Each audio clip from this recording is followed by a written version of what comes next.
오늘 엠마오 두 제자라는 제목으로 하나님의 말씀을 전가하겠습니다. 현대인은 누구나 방향을 가지고 있습니다. 그 방향을 보면 그 사람의 성향을 알게 되고 믿음까지도 가늠할 수 있습니다. 어떤 사람에게는 돈이 방향입니다. 돈은 필요하지만 맹목적으로 그것을 쌓으려고 하는 그런 욕심을 내게 하는 경향성이 있습니다. 또 어떤 사람에게는 성공이 삶의 방향이기도 합니다. 역시 맹목적입니다. 반면에 어떤 사람은 전혀 다른 방향을 가지고 있는 사람들이 있습니다. 더 좋은 사회, 타인이 더 행복해지는 것, 드물긴 하지만 그것이 삶의 방향인 사람들도 있습니다. 어른 김장하라는 다큐멘터리가 많은 사람들에게 울림을 주고 있다고 해요. 우리가 가지고 있는 방향과는 전혀 다른 방향을 가진 그런 사람도 있다는 것을 알게 되었습니다. 여러분, 방향을 보면 그 사람의 가치 그리고 믿음도 보입니다. 우리는 회개하라라고 이야기합니다. 회개란 방향을 바꾸는 것을 회개라고 이야기를 하죠. 오늘 말씀은 회개의 대표적인 사례 중에 하나다라고 말씀드리고 싶습니다. 왜냐하면 두 명의 제자들이 가고 있던 방향을 완전히 틀어서 돌아오게 되는 그 이야기를 우리에게 하고 있기 때문입니다. 자, 이 두 사람은 누군가요? 바로 엠마오로 내려가던 두 명의 제자를 이야기하고 있습니다. 원래 그들이 있던 장소는 어디였습니까? 예루살렘이었습니다. 그런데 지금 어디로 가고 있습니까? 엠마오로 향하고 있습니다. 그리고 그들이 주님을 만난 후에 방향을 틀어 다시금 예루살렘으로 돌아옵니다. 회개가 방향 전환이라는 측면에서 그야말로 회개에 합당한 이야기를 우리에게 하고 있는 것입니다. 자, 부활절에 왜 이와 같은 회개에 대해서 이야기하는 것일까요? 회개란 길을 잃어버린 우리에게 늘 필요한 그 나침반과 같은 것이기 때문입니다. 예수님은 말씀하신 대로 십자가에서 죽으신 후 3일 만에 부활하십니다. 말씀대로 이루어졌지만 사람들의 반응은 다 제각각이었습니다. 거의 모든 사람들의 반응이 다 불신이었습니다. 못 믿겠다라는 것이었습니다. 오늘 본문인 누가복음 24장은 예수님의 부활에 대해서 세 종류의 사람들의 반응을 가르쳐 줍니다. 첫 번째는 여인들입니다. 부활을 가장 먼저 목격한 사람들이죠. 그 다음에 12 제자들입니다. 그리고 마지막으로 이 엠마오로 가던 이 두 제자의 이야기를 담고 있습니다. 부활을 가장 먼저 경험한 자들은 막달라 마리아를 비롯한 이 여인들인데 그녀들이 부활을 가장 먼저 경험한 이유는 무엇이었을까요? 믿음이었을까요? 근데 성경은 참 재밌습니다. 믿음으로 인해 부활을 처음으로 경험한 것은 아니다라고 이야기합니다. 이 여인들은 주님께서 부활하실 것을 믿었기 때문에 그 무덤을 찾아갔던 것이 아닙니다. 어떤 마음으로 무덤을 찾아갔습니까? 주님을 섬겨야겠다. 주님 돌아가셨는데 그 몸에 향품도 좀 발라드리고 그 장례에 대한 예우를 충분히 하고 싶어서 그 무덤을 찾아갔던 것입니다. 저는 이 장면에서 이런 생각이 들었어요. 믿는 자는 못 되어도 당연히 믿는 자가 되어야 하지만 예의 바르고 의리 있는 자는 되어야 된다 라는 생각을 해봤습니다. 예의 있고 의리가 있어서 부활을 가장 처음으로 목격한 자들이 되었다는 겁니다.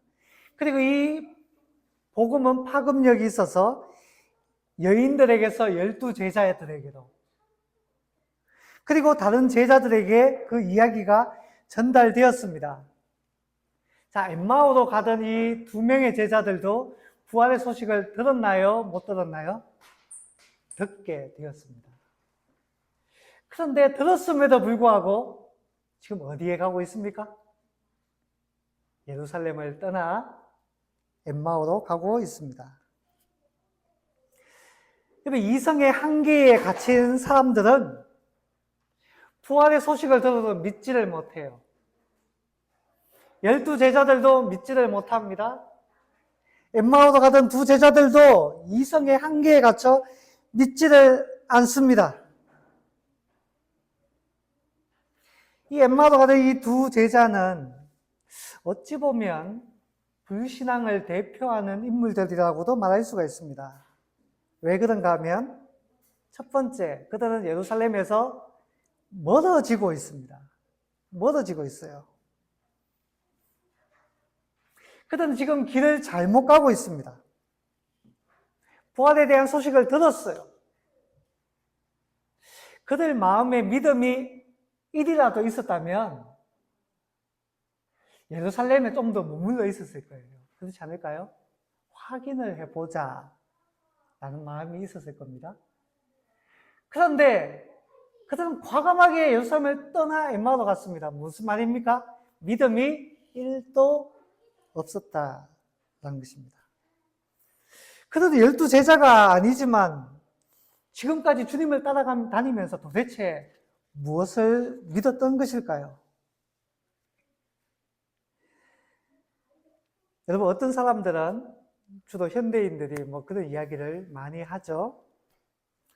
성경에 나와 있는 동정녀 탄생이나 예수님의 부활 같은 그런 초자연적인 역사는 오병이어 사건이나 홍해 사건이나 날 때부터 앞을 보지 못한 사람이 고침을 받는 그와 같은 사건이나 이와 같은 초자연적인 역사는 과학적으로 무지한, 덜 계몽된 옛날 사람들이 만들어낸 신화라고 말합니다.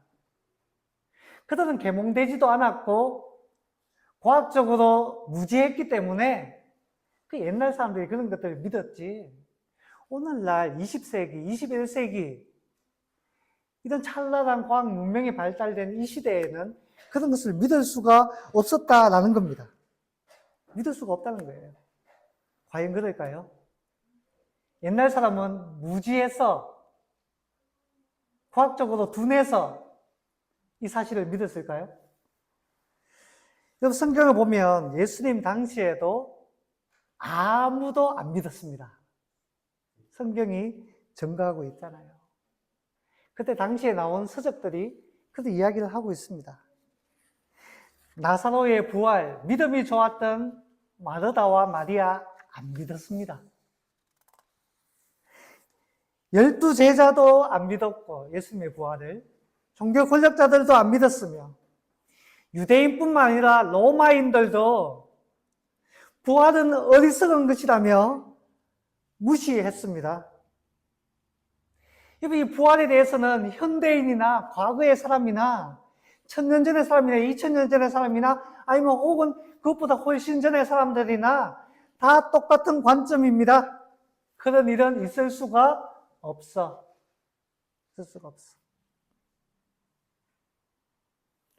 그런 점에서 제자들을 봅시다. 그들은 예수님을 따르면서 부활을 믿지 않았다면 도대체 무엇을 믿었단 말입니까? 그들은 예수님의 말씀을 들으면서 무엇을 믿고 무엇을 추구하고 살았다는 것입니까? 제자들의 믿음은 하늘의 것이 아니라 땅의 것이었습니다. 영적인 것이 아니라 육적인 것이었습니다. 그들은 영광을 바라지 않았습니까? 세상 권세를 탐하지 않았습니까? 주님의 믿음과 그들의 믿음이 너무너무 달랐다는 것을 확인하게 됩니다. 여러분, 저와 여러분의 믿음을 한번 확인해 봅시다. 우리는 무엇을 믿습니까? 과학 이론을 믿나요? 저도 과학 좋아합니다. 어렸을 때는 과학자가 되고 싶었던 적이 있어요. 근데 수학 점수가 안 나와가지고. 여러분, 하늘에 신비가 있다는 것을 기억해야 합니다. 하늘의 신비. 신비란 무엇입니까? 이성적이고 합리적이고 과학과는 거리가 먼 현상을 신비라고 이야기합니다. 이성으로 설명할 수 없어요. 과학으로 설명할 수 없습니다.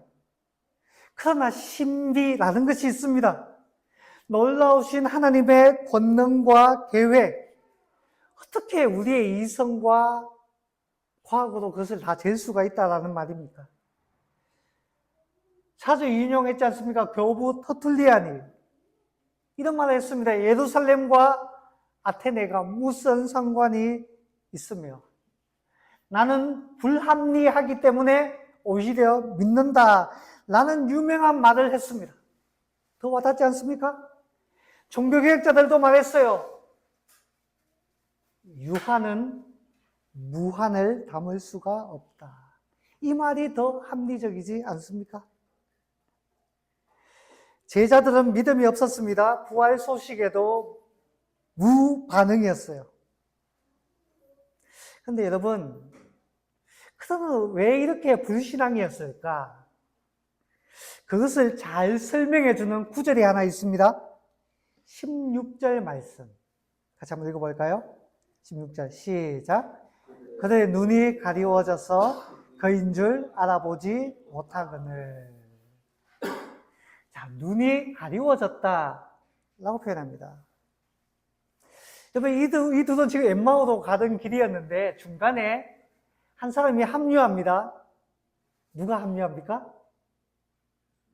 예수님이 이들과 함께합니다. 그런데 주님이 지금 합류해서 그들과 대화를 하는데 이들이 주님을 못 알아보게 된 거예요. 참 이상하지 않습니까? 뭐 예수님이 모자를 쓰고 가면을 쓰고 혹은 뭐 변장을 하고 그런 것도 아닐 텐데 예수님이 그냥 있는 모습 그대로 있을 텐데 그들은 예수님을 알아보지 못합니다. 왜요? 그들의 눈이 가리워져 있었어. 성경에는 유명한 구절이 있습니다. 이 세상의 신이 믿지 아니하는 자들의 마음을 혼미하게 하여 그리스도의 영광의 광채가 비치지 못하게 합니다. 고린도후서 말씀 4장 말씀이죠. 이번 사탄의 역할은 우리가 예수님을 보지 못하게 만드는 겁니다. 예수님을 깨닫지 못하게 하는 것이 이 세상의 신이라고 불리는 사탄이 하는 일입니다. 그런데 여러분 기억하세요. 사탄이 우리의 눈을 강제로 가릴 수는 없습니다. 우리는 보고 싶은데 사탄이 눈 감아 하고 가릴 수는 없다는 겁니다. 왜냐? 우리는 자유의지를 가진 존재이기 때문입니다.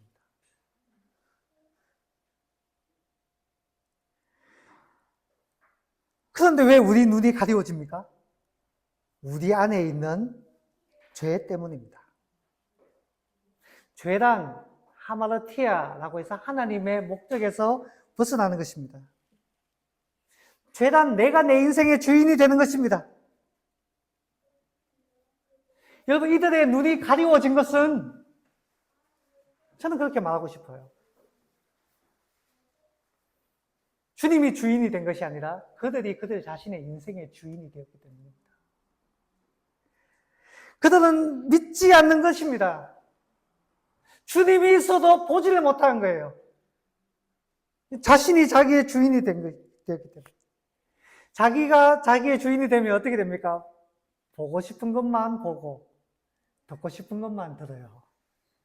자기가 주인이 된 사람의 특징입니다. 듣고 싶지 않은 것은 안 듣습니다. 보고 싶지 않은 것은 봐도 보이지가 않아요. 자기가 자신의 주인이 되었기 때문입니다. 그러니 그 틈을 타 사탄이 우리의 눈을 가리고 있는 것입니다. 그들은 부활의 소식을 들었음에도 믿지 않습니다. 그들이 믿고 싶었던 것만 믿었다는 것을 확인할 수 있는 대목입니다. 여러분, 우리 자신도 우리를 스스로를 점검해야 됩니다.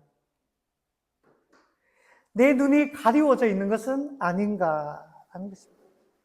우리는 예수님이 내 곁에 계심에도 불구하고 보지도 못하고 느끼지도 못하고 있는 것은 아닐까? 얼마나 슬픈 일입니까?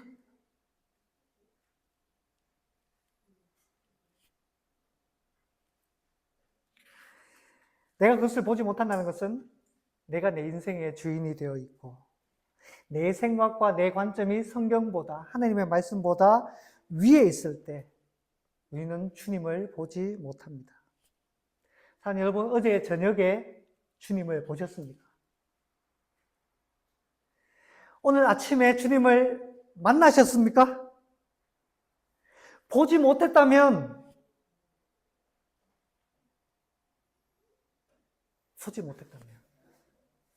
어쩌면 주님을 내 인생의 주인으로 내가 모시고 있지 않은 것일 수도 있습니다. 사랑하는 여러분, 주님을 내 인생의 주인으로 모셔보십시다. 제가 이 말씀을 보면서 참 이게 와닿았어요.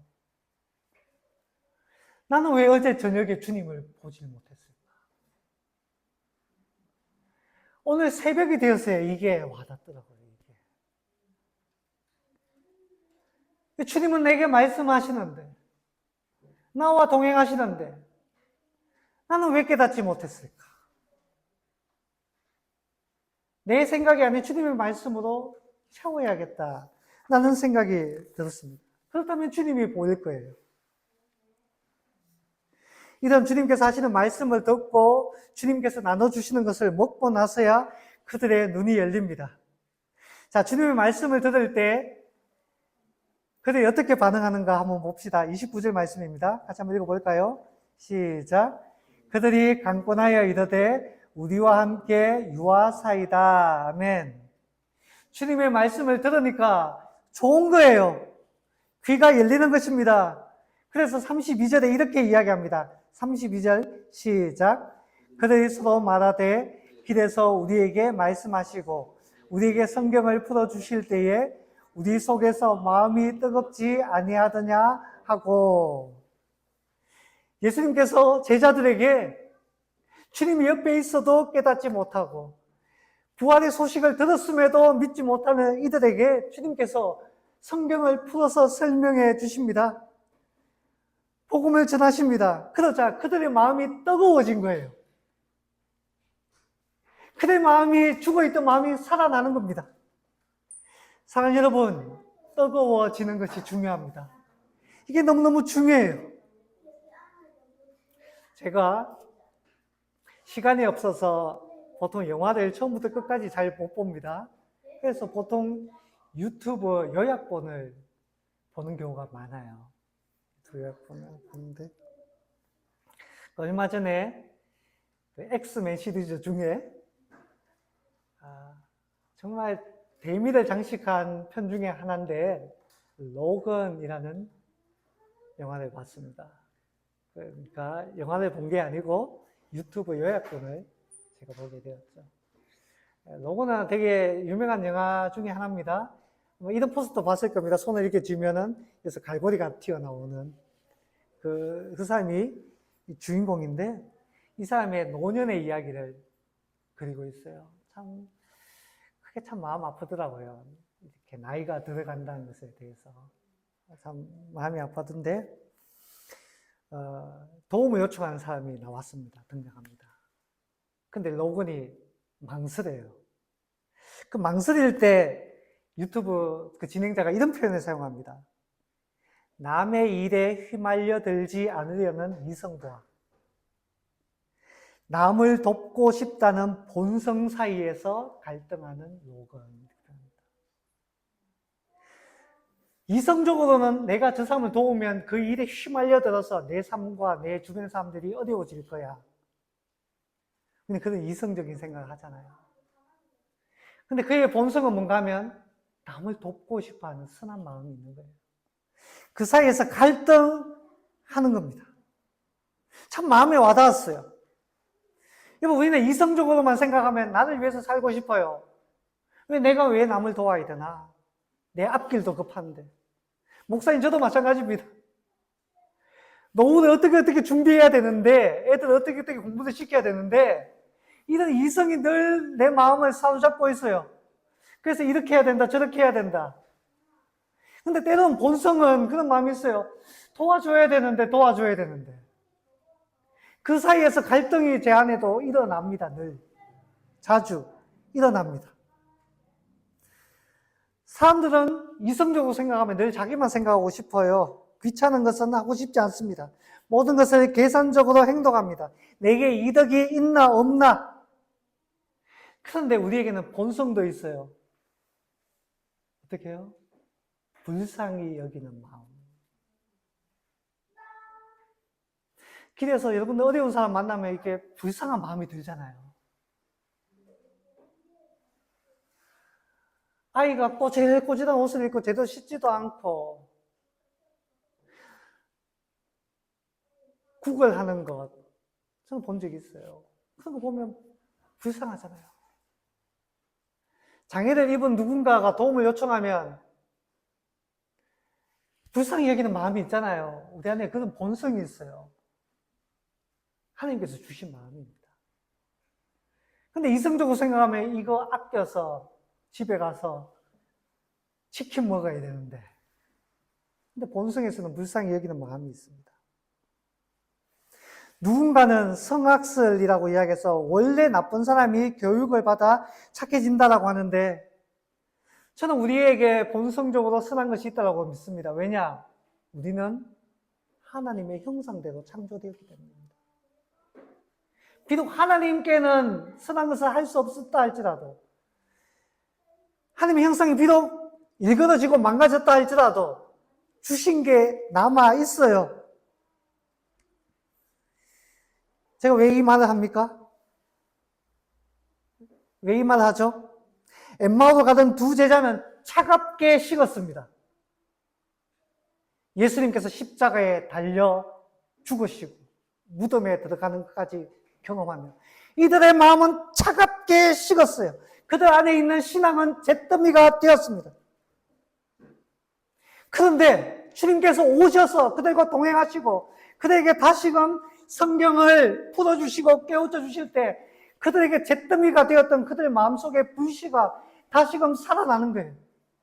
내게는 아무것도 남지 않았다고 생각했는데 그들 안에 남아있는 게 있었던 겁니다. 불이 붙기 시작했습니다. 다시금 뜨거워지기 시작한 거예요. 그리고 그들의 눈이 열리게 된 것입니다. 물론 30절에 보니 주님께서 주시는 음식을 먹고 난 다음입니다만은 주님은 몸의 회복도 중요하다고 말씀하시는 것 같아요. 그러나 전후의 맥락을 살펴보면 주님의 말씀을 들을 때에 그들이 깨닫고 뜨거워지고 변화가 일어나고 눈이 열리고 주님을 알아보게 된 것입니다. 저는 뜨거워져야 됩니다.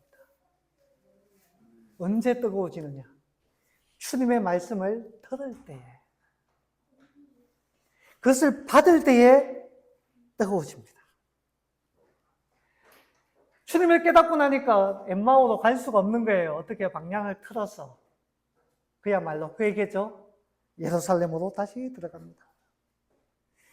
여러분, 주님을 모를 때는 멀리 떠날 수 있습니다. 신앙이 약해질 때는 점점 멀어집니다. 교회로부터 멀어지고, 교회로부터 멀어지면 우리 자신의 점검해 봐야 돼요. 아니, 어느 곳에든지 하나님이 계시지. 네, 맞아요. 맞습니다. 그럼에도 불구하고 내가 교회랑 멀어진다면 나를 돌아봐야 됩니다. 신앙이 약해질 때 우리는 점점 길을 잃습니다. 교회로부터, 신앙으로부터, 그리고 주님을 알아보지 못할 만큼 우리 자신은 먼 곳으로 가버리는 경우가 있습니다. 그런 사람들 전에도 이야기했잖아요. 너무너무 안타까워요. 어떻게 하면 다시 돌아갈 수 있을까요? 첫 번째, 하나님의 말씀을 듣고 깨닫는 것부터 시작됩니다.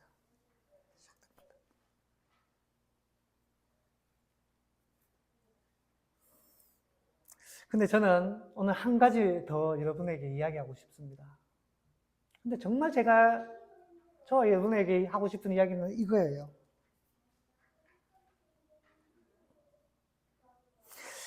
어떤 사람들이 이렇게 말합니다. 주님, 제가 너무 멀리 와버렸어요. 저는 엠마오로 가던 것을 넘어서서, 엠마오는 그나마 예루살렘에서 좀 가깝잖아요. 그나마. 근데 그것을 넘어서서 저는 너무너무 멀리 와버렸습니다. 세상 끝까지 와버린 것 같아요. 비슷한 이야기를 한 사람이 있습니다. 다윗이 그런 이야기했습니다. 시편 139편에 내가 새벽 날개 치며 바다 끝에 가서 거주할지라도 주님으로부터 너무너무 멀어졌다는 겁니다. 근데 이런 이야기를 합니다. 거기서도 주의 손이 나를 인도하시며 주의 오른손이 나를 붙드시리다. 세상 끝에 가 있는데 주님께서 찾아오셔서 붙들어 주신다는 겁니다.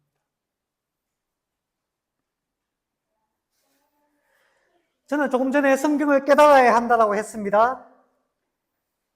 그리고 주님을 보아야 한다고 했습니다. 근데 제가 정말 하고 싶은 이야기는 그것이 아니라고 했어요.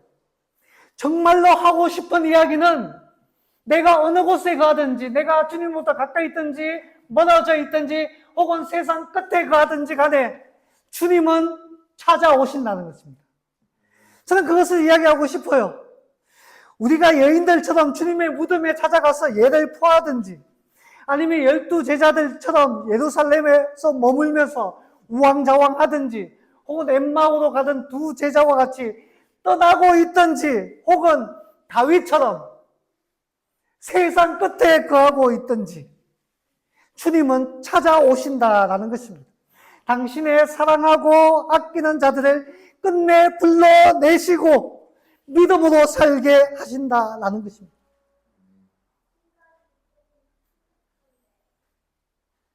그렇게 생각할 수 있잖아요. 엠마오로 가던 두 제자 미울 수 있잖아요. 너희들은 부활에 대한 소식을 들었음에도 불구하고 먼저 들은 사람들이 이야기했잖아. 그런데도 불구하고 너희들은 왜 그것조차도 믿지 못하고 엠마오로 가고 있느냐. 이젠 모르겠다라는 말을 할 수 있어요. 그런데 주님은 그렇지 않은 겁니다. 기어이 동행하셔서 찾아가셔서 회복시키시고 다시금 불러주시는 겁니다. 우리가 이 자리에 있는 것은 내가 성경을 읽고 내가 성경을 묵상하고 내가 하나님의 말씀을 깨닫고 여러분 그런 것 때문에 우리가 이 자리에 있는 건 아닙니다. 중요한 일이고 해야만 되는 일이긴 하지만 그것 때문에 우리가 이 자리에 있는 게 아니에요. 그것 때문에 천국을 약속으로 받은 것이 아닙니다. 주님의 끈덕진 포기할 줄 모르는 그 사랑 덕분인 줄 믿습니다. 우리가 잘못된 길을 갈 때 주님은 내버려 두지 않습니다. 우리 붙들어 주십니다. 찾아오십니다. 주님은 우리에게 말씀하십니다. 돌아오라라고 하십니다. 우리 눈이 가리워져 발걸음을 멈추지 않고 어리석은 일을 반복하지만 주님은 이제 멈춰서 내게로 돌아오라라고 하십니다. 그렇기 때문에 우리는 이 자리에 있는 것이고 우리는 천국을 약속받은 것이고 부활의 소망 가운데 믿음의 발걸음을 옮길 수 있는 것입니다. 하나님 여러분 말씀했습니다. 저와 여러분은 부활주의를 맞이했습니다. 이 부활주의를 기점으로 해서 저는 저부터 그렇게 이야기하고 싶어요. 멀어졌던 내 마음이 다시 주님께로 돌아오고 세상을 향하던 나의 발걸음이 다시금 예루살렘에 돌아가듯이 주님께로 돌아오고 가리워졌던 우리의 눈이 밝아져서 주님을 보고 경험하고 주님을 더 사랑할 수 있기를 바랍니다. 회개의 열매를 맺고 부활의 정인으로 살아가는 저와 여러분 될 수 있기를 주님의 이름으로 축원합니다.